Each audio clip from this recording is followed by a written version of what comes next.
পঞ্চগড়ের তেঁতুলিয়া উপজেলার বাংলাবান্ধা ইউনিয়ন পরিষদের চেয়ারম্যান কুদরত-ই খুদা মিলন অনিয়ম দুর্নীতি, জমি দখল ও অর্থ আত্মসাতের অভিযোগ তুলে বিক্ষোভ ও সমাবেশ করেছে এলাকাবাসী। রোববার দুপুরে উপজেলার সিপাহীপাড়া বাজার বাংলাবান্ধা পঞ্চগড় মহাসড়কে এ সমাবেশ হয়। এর আগে ঘণ্টাব্যাপী মানববন্ধন কর্মসূচি পালন করে তারা। চেয়ারম্যান উপজেলা আওয়ামী লীগের সাংগঠনিক সম্পাদক পদে রয়েছেন। দলীয় প্রভাব খাটিয়ে বিভিন্ন জমি দখলদার, লুটপাট, অর্থ আত্মসাৎ ভুক্তভোগী রানাসহ 2 নাবালক সহোদর জানায় সিপাহীপাড়া বাজারের পাশে তাদের বসতভিটা। মিলন চেয়ারম্যান জোর করে জমি দখলে নিয়ে মার্কেট নির্মাণ করে তাদের অন্যত্র বাড়ি করে দেয়। তারা বসতভিটা ফেরত সহ মিলন চেয়ারম্যানের বিচার দাবি করেন। চতুরাক্সের জাহাঙ্গীর আলম বলেন, আমার বাসায় চেয়ারম্যান পুলিশ দিয়ে রেড দেয় কিন্তু বাসায় কিছু পায়নি।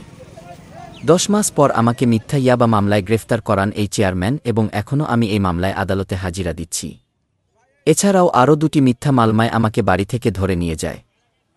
আমাকে মিলন চেয়ারম্যান আর্থিকভাবে ক্ষতিগ্রস্ত করেছে। এখন অন্য দোকান বসাইছে, ওইখানে আওয়ামী লীগের লোকজন দোকান করতেছে। 1 নাম্বার।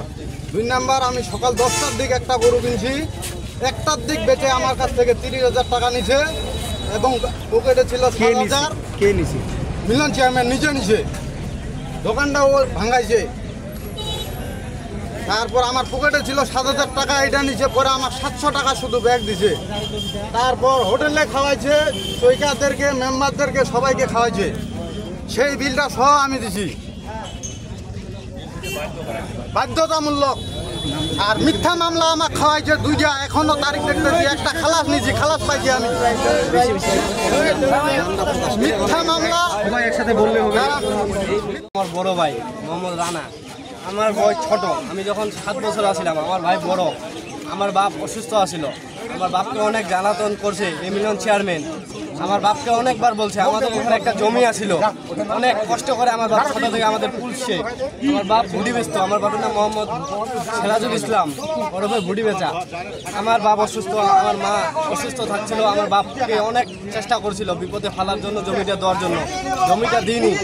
আমার বাপ মারা যাওয়ার পর আমার মাকে এমন ষড়যন্ত্র করে আমাদের কাছে জমিটা কেড়ে নিয়ে কোন জায়গায় আমাদের বাসা করছে। 1 ঘন্টা পানি আসলে, বর্ষা আসলে পানি লাগে। আমাদের জীবন এত কষ্ট কাটতেছে, আমরা ছোট থেকে বড় হচ্ছি। এই মিলন চেয়ারম্যান আমাদের এমন জ্বালাতন করছে, আমাদের জমিটা নিয়ে এখানে ওরা মার্কেট করছে, আমরা কষ্টে বাঁচি না। এই মিলন চেয়ারম্যান আমাদের কাছে জমিটা কেড়ে নিছে, অনেক ভয় ক্রান্ত দেখাচ্ছে। এমন জায়গায় মাটিটা আছে ওই পাশে, ওইখানে আছে, ওইখানে মার্কেট করছে ওরা। আমরা এমন জায়গায় আছি, আপনারা যাই দেখতে পারবেন। 1 ঘন্টা পানি লাগে বর্ষা আসলে, আমরা কোনো রাস্তা নাই আমাদের চলার কোনো। আমি বিচার চাচ্ছি আমাদের জমিটা আমি যেন ফেরত পাই। আমার এমন কষ্টভাবে চলতেছি, আমাদের খাটনি করে কাজ করি, কর্ম করে কাজ করতেছি, মানুষের কাছে হাত পালে দোয়া করে আমরা বাড়ি করছি। আমাদের বাইরে খুব কষ্ট করছি, আমাদের জমিটা বিচার চাই, বিচারটা চাই। হলো মিলন চেয়ারম্যানের কার্যকীর্তি। উনি বলতেছে যে এই ইউনিয়নে আমি সবকিছু, আমি প্রধানমন্ত্রী, আমি রাষ্ট্রপতি, আমি আইনমন্ত্রী, উনি সব ভূমি মন্ত্রী, সবকিছু উনি এরকম দাপট খাটাইতেছে যে এখানে আর মানুষ নাই উনি ছাড়া। আর আওয়ামী লীগ করে, আওয়ামী লীগের দাপট, হাই রে দাপট রে, এই জ্বালা আর সহ্য হয় না। আমরা যেন মানে কুত্তার সমান হয়ে গেছি, ওদের কাছে এমন জিম্মি হয়েছি যেটা ভাষায় বর্ণনা করা যায় না। আমার নাম মোহাম্মদ হাসান হাবিব।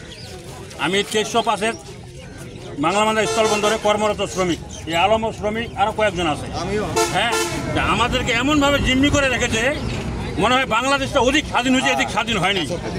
হ্যাঁ, এখানে আম জনতা কথা বলতে পারে না। কথা বললে অন্য সাইডে আমাদেরকে ঠেসা করে, মোবাইলে হুমকি দেয়। হ্যাঁ, আর এর মধ্যে আরেকটা কথা হলো, বাংলাবান্ধা ইউনিয়নে যতগুলো স্কুল আছে, সভাপতি ওইটা চাই, ওইটা আমি চাই, এটা আমি চাই, মসজিদ পর্যন্ত এটা আমি চাই। খালি চাই চাই চাই, যেখানে টুকরো পাথর ফেলে চাই, মানে কোনোখানে ও যারা হবে না, সবখানে ও ইনভলভ। একটা কবিরা যদি আছে, একটা ডাক্তার আছে, সার্বিক সহযোগিতা হলো কুদরতি খুদা মিলন। সরকারি চাউল কম দেবে, তাও খালি কুদরতি খুদা মিলন। এটা কারণটা কি আমাকে বুঝা জানতো ভাই? না, বাংলাদেশে আইন নেই। হ্যাঁ, একটা কথা, লিগাল কথা বলতে গেলে আমাকে ফোনে হুমকি দেয়, এই বেটা এখানে কাজ করবি না, নদীতে কাম করবি। এরকম ম্যাক্সে জিম্মি করে রাখছে, প্রতিটা স্কুলে জিম্মি করে রাখছে, প্রতিটা মাদ্রাসায় কন্ট্রাক্ট করে রাখছে। এটার কাজ শুরু হওয়া চাই এই বলে আমার বক্তব্য শেষ করলাম। আপনার নামটা কি? আসসালামু আলাইকুম। আমার নাম মোহাম্মদ হাসান আলী। বাড়ি আমার জীবনগা।